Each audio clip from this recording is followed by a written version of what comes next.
پھر ہوتی ہے ٹرمپ ایم بی ایس ملاقات سے چند گھنٹے پہلے اڈیالہ جیل میں امریکی سفارتکاروں کی انٹری۔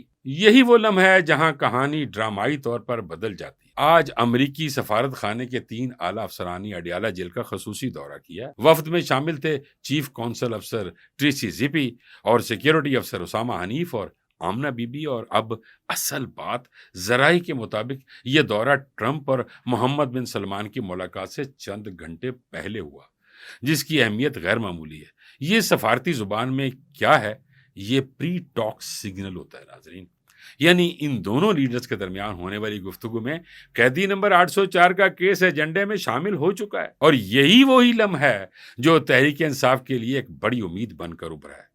ناظرین، یہ بات بالکل اندر کی خبر ہے۔ 27ویں ترمیم کے بعد عمران خان کو جیل میں رکھنا خود اس سیٹ اپ کے لیے مسئلہ بنتا جا رہا ہے۔ کیوں؟ عدلیہ کی ڈنک نکال دی گئی، سیاسی انجینئرنگ کھل کر سامنے آ گئی، عوامی رد عمل بڑھ رہا ہے، عالمی طاقتیں مطمئن نہیں، اور سب سے اہم، خان کو اندر رکھ کر سیٹ اپ کو چلانا ممکن نہیں رہا۔ یہی وجہ ہے کہ اندر ہی اندر خان کو قائل کیا جا رہا ہے۔